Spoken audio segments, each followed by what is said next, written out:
আকাশবাণী কলকাতা। স্থানীয় সংবাদ পড়ছি নমামি বসু রুদ্র। প্রথমে বিশেষ বিশেষ খবর।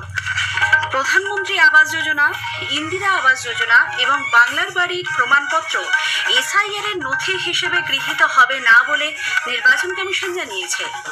সুপ্রিম কোর্টের নির্দেশ না মানায় 7 AEROর বিরুদ্ধে ব্যবস্থা নেওয়া হয়েছে বলে রাজ্য মুখ্য নির্বাচনী আধিকারিক মনোজ কুমার আগরওয়াল মন্তব্য করেছেন।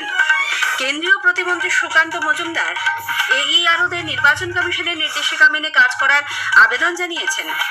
কলকাতা পুরসভায় আজ 2026-27 অর্থবর্ষের জন্য পেশ হওয়া বাজেটের ওপর আলোচনা হয়। রাজ্যে আপাতত শুষ্ক আবহাওয়া বজায় থাকবে।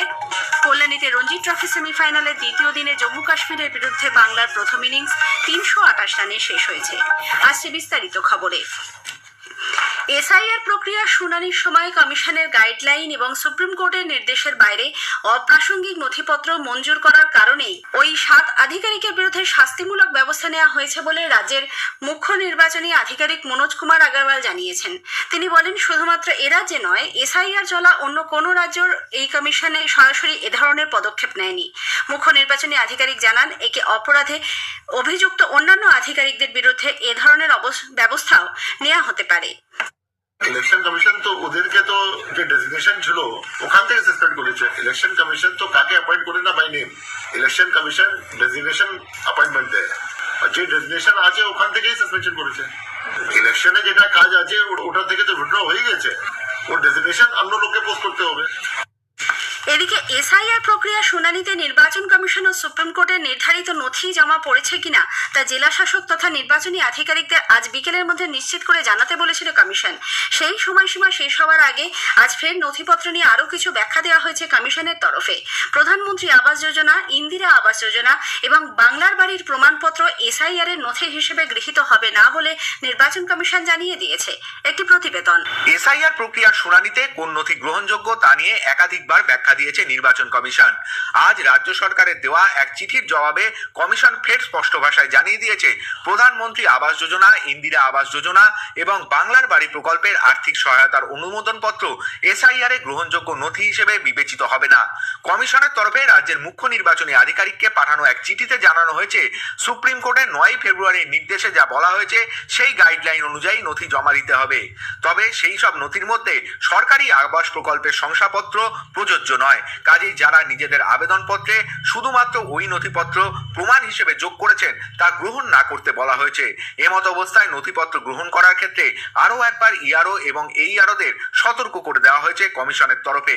এ ব্যাপারে কমিশনের বেঁধে দেওয়া গাইডলাইন এবং সুপ্রিম কোর্টের নির্দেশ অক্ষরে অক্ষরে পালন না করলে তাদের উপরেও শাস্তির খাড়া নামতে পারে বলে ইঙ্গিত দেওয়া হয়েছে।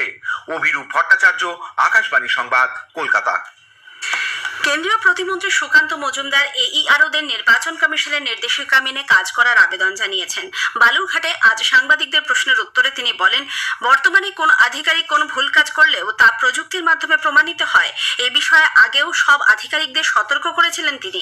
নির্বাচন আচরণবিধি চালু হওয়ার পর নির্বাচন কমিশন কোন আধিকারিককে সাসপেন্ড করলে সেই সাসপেনশন শুধুমাত্র কমিশনই তুলতে পারবে বলেও মন্তব্য করেছেন। আমি অফিসারদেরকে মনে করাতে চাই যে একটু ভালো করে নিয়মটা পড়ে নিতে, যে নির্বাচন কমিশনের যখন মডেল কোড অফ কন্ডাক্ট যখন লাগু হবে, সেই মডেল কোড অফ কন্ডাক্ট লাগু হওয়া অবস্থায় যদি নির্বাচন কমিশন কোনো অফিসারকে সাসপেন্ড করে তাহলে সেই সাসপেনশন কিন্তু তুলতে পারে একমাত্র নির্বাচন কমিশন। আপনাদের নিজের চাকরি নিজের হাতে। অন্যদিকে রাজ্যের 7 AEROকে সাসপেন্ড করা প্রসঙ্গে CPIM এর রাজ্য সম্পাদক মোহাম্মদ সেলিম বলেছেন, তৃণমূল কংগ্রেসই ভুয়ো ও মৃত ভোটারদের নাম তুলছে। এই জন্যই বলেছিলাম এখানকার অফিসারদেরকে, থানার অফিসার হোক আর প্রশাসন অফিসার হোক, যে নিয়ম মেনে করো। নেতা নেত্রীর মুখ দেখে যেটা মমতা ব্যানার্জি রাজ্যে করেছেন, যার তারা এখন ইসিআই কাজ করছে। তাদের উচিত ছিল আইন মোতাবেক, সংবিধান মোতাবেক কাজ করা। তাই করতো তাহলে মৃত ভোটাররা বাদ যেত সব, আর কোনো প্রকৃত ভোটারকে হয়রানি না করার কথা ছিল। ভুয়ো ভোটারদেরকে রেখে দিয়ে কিছু ভুয়ো অফিসার সেজে প্রতীক জেনের অফিসার লোকেরা প্রকৃত ভোটারদেরকে বলছে তোর বাপ ঠাকুরদের ঠিক বুঝিবা। এদিকে বিজেপির নির্দেশে নির্বাচন কমিশন রাজ্যের 7 AEROকে সাসপেন্ড করেছে বলে মন্তব্য করেছে তৃণমূল কংগ্রেস। আজ এক সাংবাদিক সম্মেলনে রাজ্যের মন্ত্রী চন্দ্রিমা ভট্টাচার্য এত AEROদের মধ্যে ওই 7 জনকে কিভাবে বাছা হলো সেই নিয়েও প্রশ্ন তোলেন। এদের নির্বাচন কমিশনের একটি চিঠি দেখিয়ে তিনি অভিযোগ করেন, যে কোনোভাবে বাংলার মানুষের নাম বাদ দেওয়াই এদের উদ্দেশ্য। সুপ্রিম কোর্ট অর্ডার দেওয়ার পরেও যে এই ডকুমেন্টসগুলো গ্রহণযোগ্য হবে, নিজেরাও বলেছে যে ল্যান্ড গ্রহণযোগ্য হবে, ল্যান্ডের ডকুমেন্ট, এটা তো ল্যান্ড সংক্রান্ত, অর্থাৎ ল্যান্ড আগে থাকবে তবে তো বাংলার বাড়ি গ্রামীণ পাবে, তবে তো পিএমএওয়াই পাবে, টাকা দেওয়ার ব্যাপার নেই পিএমএওয়াই এ। বিধানসভা নির্বাচনের দিনক্ষণ ঘোষণার আগেই ভোটের জন্য বিভিন্ন রুট থেকে বাস তুলে নেওয়ার কাজ শুরু হওয়ায় বেসরকারি বাস মালিক সংগঠন joint council of bus syndicate রাজ্য সরকারকে চিঠি দিয়েছে। পরিবহন মন্ত্রী স্নেহাশিস চক্রবর্তী ও দপ্তরের সচিব সৌমিত্র মোহনকে লেখা চিঠিতে সংগঠনের সম্পাদক তপন বন্দ্যোপাধ্যায় জানিয়েছেন, কোনো রকম আলোচনা ছাড়াই বাস তুলে নেওয়ায় যাত্রী পরিষেবা বিঘ্নিত হতে পারে। পারিশ্রমিক সহ বাস ভাড়া এবং অন্যান্য বিষয়ে সংগঠনের সঙ্গেও কোনো রকম কথাবার্তা হয়নি বলে চিঠিতে ক্ষোভ ব্যক্ত করা হয়েছে। রাজ্য সরকার যুবসাথী প্রকল্পের নামে আবারও যুব সমাজের সঙ্গে প্রতারণা করছে বলে বিজেপি অভিযোগ করেছে। কলকাতায় আজ সাংবাদিকদের প্রশ্নের উত্তরে বিরোধী দলনেতা শুভেন্দু অধিকারী জানিয়েছেন, এর আগে যুবশ্রী প্রকল্প এবং এমপ্লয়মেন্ট ব্যাংক চালু করে 17 লক্ষ বেকার যুবক যুবতীদের ভাতা দেওয়া শুরু হলেও পরে তা বন্ধ করে দেওয়া হয়। যুবসাথী প্রকল্পের আবেদনপত্র বিতরণের নামে যুবক যুবতীদের অযথা হয়রানি করা হয়েছে বলেও অভিযোগ করেন তিনি। এদিকে কলকাতায় আজ এক সাংবাদিক বৈঠকে দলের রাজ্য মুখপাত্র দেবজিৎ সরকার যুবসাথী প্রকল্পের আবেদনপত্র সরকারি কর্মীদের পরিবর্তে শাসক দলের কর্মীদের হাতে কেন জমা দিতে হচ্ছে তা নিয়ে প্রশ্ন তোলেন। স্থানীয় সংবাদ শুনছেন আকাশবাণী কলকাতা কেন্দ্র থেকে। এখন বিজ্ঞাপন। কলকাতা পুরসভায় আজ 2026-27 অর্থবর্ষের জন্য পেশ হওয়া বাজেটের উপর আলোচনা হয়।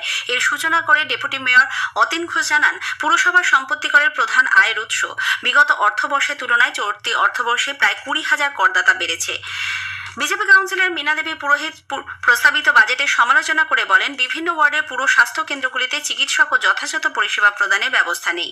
সিপিআইএম কাউন্সিলর নন্দিতা রায় এ প্রসঙ্গে বলেন, পুরসভার বর্তমান শূন্যপদ সংক্রান্ত বিষয়ে কোনো রকম তথ্য পাওয়া যায়নি, বহু গুরুত্বপূর্ণ পদে নিয়োগ হচ্ছে না।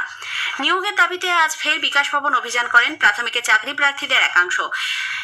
এনআইওএস ডিএলএড সংগ্রাম মঞ্চের দাবি, সুপ্রিম কোর্ট 1233 জনকে নিয়োগের নির্দেশ দিলেও তা মানেনি প্রাথমিক শিক্ষা পর্ষদ। এ বিষয়ে পর্ষদ সভাপতি গৌতম পলের পদত্যাগের দাবিও তুলেছেন আন্দোলনকারীরা।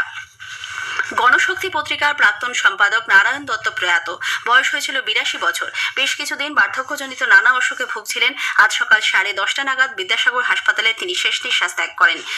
দীর্ঘদিন তিনি সিপিএমের রাজ্য কমিটির সদস্য ছিলেন, যুক্ত ছিলেন স্বাধীনতা পত্রিকার সঙ্গেও। সিপিএমের রাজ্য দপ্তর মুজাফফর আহমেদ ভবনে আজকে তার প্রতি শ্রদ্ধা জানান প্রবীণ সিপিএম নেতা বিমান বসু, পলিট ব্যুরো সদস্য শ্রীদীপ ভট্টাচার্য সহ অন্যান্যরা। পরে তার দেহ নিয়ে আসা হয় গণশক্তি দপ্তরে। শ্রদ্ধা জ্ঞাপনের পর কেওড়াতলা মহাশ্মশানে তাঁর শেষকৃত্য সম্পন্ন হয়েছে। রাজ্যে আপাতত শুষ্ক আবহাওয়া বজায় থাকবে এবং আগামী 4 দিন দক্ষিণবঙ্গে তাপমাত্রার কোনো বিশেষ পরিবর্তন হবে না। তবে চলতি সপ্তাহের শেষ দিক থেকেই তাপমাত্রা ধীরে ধীরে 2 থেকে 3 ডিগ্রি পর্যন্ত বাড়বে বলে আলিপুর আবহাওয়া দপ্তর জানিয়েছে। কল্যাণীতে রঞ্জি ট্রফি সেমিফাইনালে আজ দ্বিতীয় দিনে জম্মু কাশ্মীরের বিরুদ্ধে বাংলার প্রথম ইনিংস 328 রানে শেষ হয়েছে। প্রথম ইনিংসে ব্যাট করতে নেমে জম্মু কাশ্মীর শেষ পাওয়া খবরে আবার পড়ছি, বাংলার প্রথম ইনিংসের তুলনায় তারা 130 রানে পিছিয়ে আছে। শেষ করার আগে স্থানীয় সংবাদের বিশেষ কিছু অংশ আরও একবার। প্রধানমন্ত্রী আবাস যোজনা, ইন্দিরা আবাস যোজনা এবং বাংলার বাড়ি প্রমাণপত্র এসআইআর এর নথি হিসেবে গৃহীত হবে না বলে নির্বাচন কমিশন জানিয়েছে। সুপ্রিম কোর্টের নির্দেশ না মানায় 7 AEROর বিরুদ্ধে ব্যবস্থা নেওয়া হয়েছে বলে রাজ্যের মুখ্য নির্বাচনী আধিকারিক মনোজ কুমার আগরওয়াল মন্তব্য করেছেন।